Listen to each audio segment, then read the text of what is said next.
What's up guys, Mickle here, and we have some massive news to go over in this video. First of all, we just got an announcement from Ripple regarding a live CBDC on the public XRP ledger. In this video, I want to break down that because there were people in the XRP community saying there will never be a CBDC built on the public XRP ledger. It's all going to be on private chains. In this video, I want to break down a brand new announcement that just came out of Ripple because this is absolutely massive for XRP going forward. I also want to break down two very interesting things that happened earlier today on the regulatory front. One, we had a very interesting congressional meeting regarding digital assets.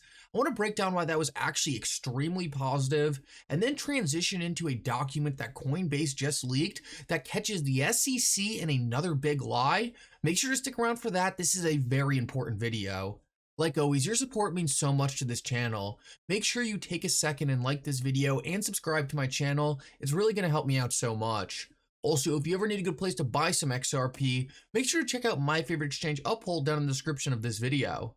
With that said though, let's jump right into it, and I hope you guys enjoy the content. So I want to start this video out and actually cover a House Congressional meeting that happened earlier today because it was actually extremely productive and I thought it led to some very bullish developments. Now, I never thought I would be saying this because I have sat in on so many of these things and absolutely nothing happens except flooding cryptocurrencies. But it seems like this one was actually very productive, and I want to break down why. First of all, almost half the speakers, maybe more, started out their comments with absolutely ripping Gary Gensler apart. It seems like even the people who don't like cryptocurrencies on this subcommittee were like, what is the SEC chair doing? Now, you heard some ignorant comments about cryptocurrencies, but no one could wrap their head around why the SEC wasn't properly regulating the market.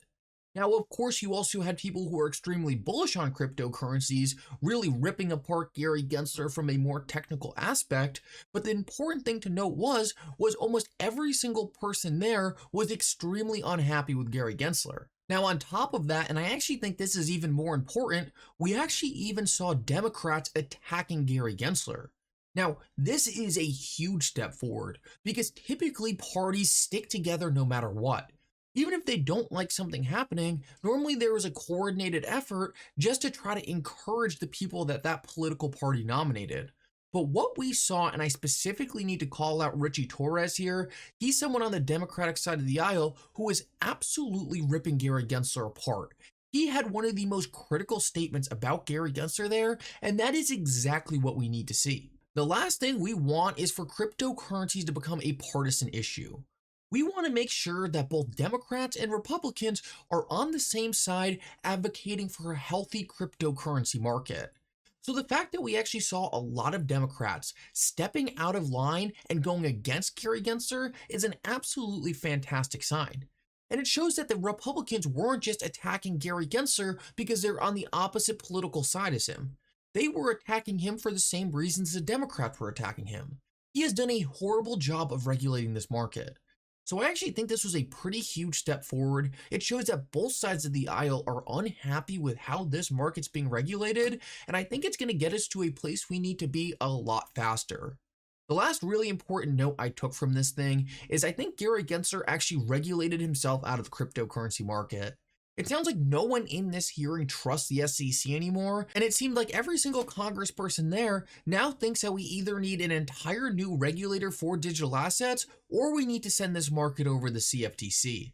It seems like almost every single one of them has lost any faith in the SEC actually doing their job here, and I think it just builds a picture here that it's not the cryptocurrency market that's really saying, oh, we don't want to be regulated, but instead it's the SEC attacking the industry. It is so important that regulators understand this and they don't think it's just cryptocurrency companies refusing to come in and register. I think it's becoming very obvious based on listening to these hearings that these Congress people now understand that these cryptocurrency companies want to work within the laws. The SEC and Gary Gensler just isn't letting that happen. Overall, I thought this was really productive, and I think it's going to put a lot of pressure on the SEC moving forward. So now I want to move on and quickly cover something that Coinbase actually leaked earlier today. So Coinbase is really fighting back against the SEC, and they're actually publicly releasing communications they have had with the SEC. Now, this is pretty shocking. I have a feeling the only reason they're doing this is because they know they're going to get sued either way, but this is actually a really important statement that's going to help the entire cryptocurrency industry. So it looks like the SEC actually told Coinbase recently that Bitcoin and Ethereum are the only digital assets in which senior SEC officials have publicly expressed a view on. Now, the reason this is so significant is because the other day in front of Congress, Gary Gensler was essentially alluding to the fact that he thinks Ethereum is now a security. He was asked straight up, is Ethereum still a security? And he refused to answer because he didn't want to prejudge it. Well, right here we see that the SEC is literally telling Coinbase, hey, we already made a determination on Ethereum. We had high-level SEC officials talk about it, and they say right here that there is currently no certainty for any other digital assets. But they're talking about except Bitcoin and Ethereum. So right here, the SEC is saying, yes, there is clarity for Ethereum. It's not a security. But the other day, Gary Gensler was saying, oh, I think it is a security, or at least not answering the question of whether it's a security or not. Ultimately, what we see right here is that the SEC cannot keep a story straight. They're essentially pathological liars, and this is exactly what we saw in the Ripple SEC case. Every single time the SEC was backed into a corner, they changed their argument. If things were going bad one way, they would simply change their argument and try to argue it a different way. Because of this, the SEC keeps on backing themselves into different corners where they can't actually string together a cohesive, valid argument. And that's because all their arguments are based on lies. Now, I actually pretty frequently talk to a former SEC official on Twitter, and one thing he always tells me is he tells me I can't comprehend why the SEC switched their story so many times in this case. He says, I don't understand how the SEC litigated this case so badly. Now, he's always standing up for the SEC, but at the end of the day, I know why the SEC switched their story so many times. I understand why the SEC has litigated this case so badly, and it's because the SEC has known the entire time they were on the wrong side of the law. The SEC went into this case and said, we're the SEC, we'll just make stuff up and make it work. But that is not going to work with a judge that actually knows what's going on. The SEC tried to BS their way through this entire thing, and that's why they are getting caught in these lies. If they were really on the right side of the law, they would not have to lie. They would not have to change Bill Hinman's opinion, and they would not have to switch back and forth on Ethereum 15 times. The only reason this is happening is because they are trying to make it up as they go, and they are failing. If they actually had the proof that all these digital assets were securities, and if they actually regulated this market the proper way to bring it into compliance, they wouldn't need to do any of this. It would be straightforward, hey, it's a security because of this, this, and this. They can say, hey, we told these people back then, they should have come in to register, and we gave them this application for them to come into compliance, and they never did it. None of that happened. Instead, we have the SEC telling these companies, hey, you're probably good, it's probably not a security, and then at a left field turning around and saying, actually, it is a security, we changed our mind, now you can have this lawsuit. It's absolutely embarrassing, and this is just more proof that shows that this is exactly what's been happening this entire time, and it's not some conspiracy theory. So last of all, I want to finish this video off with a very exciting video recently out of Ripple, and this video was actually made by Darren Moore Jr. I say this all the time, he's my favorite XRP influencer, make sure to check him out.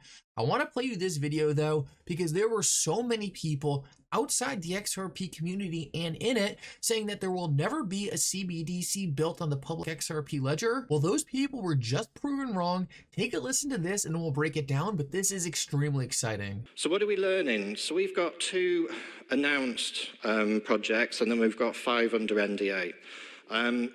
Royal Monetary Authority of Bhutan is a real CBDC, so there's a central bank, and they've issued a currency, and that's very much at decent stages at the moment. And Palau is actually a US dollar stablecoin. So Palau has its own government, but no central bank, so they use the US dollar. So we're issuing, on the public blockchain, on the public XRP ledger, a USD stablecoin for this country to use. That's actually quite interesting for innovation, because there's other things can be done with that. Palau is issuing a dollar stable coin on the XRP ledger. You just heard it out of Anthony Welfare's mouth, yet I hear people trying to argue that it's not. You just heard it out of his mouth. That's what he said. It's going to be issued on the XRP ledger. So right there, we hear for a fact, One, we have a CBDC live on the XRP ledger, and it's not on some private version of the XRP ledger, it is on the public ledger. This confirms that a lot of the CBDCs built on the XRP ledger are going to be on the public ledger, and all this fear about private ledgers was completely misplaced. But maybe the more exciting part is the fact that there are 5 more in progress under NDA right now. We could see a massive amount of CBDCs being waited to be launched on the XRP ledger until the Ripple SEC case is over. And not all of them are going to be small like Palau. I have a feeling 2 of the big ones are going to be Brazil and India. We'll have to wait and see how that plays out, but there are a lot of XRP transactions happening in both Brazil and India, and both of them happen to be Ripple partners. The last thing I want to point out here is everyone said that the SEC was going to kill Ripple, the SEC was going to kill XRP. What we see right here is the rest of the world does not care. This case is going to end when Ripple wins, when XRP has clarity. We are going to see an explosion of institutions looking to build CBDCs, and XRP is going to be the only token with clarity, and Ripple is going to be the front runner in this market. Thank you so much for coming, guys. I hope you enjoyed this video. If you did, make sure to like and subscribe. It really does mean so much. And for now, Mickle out.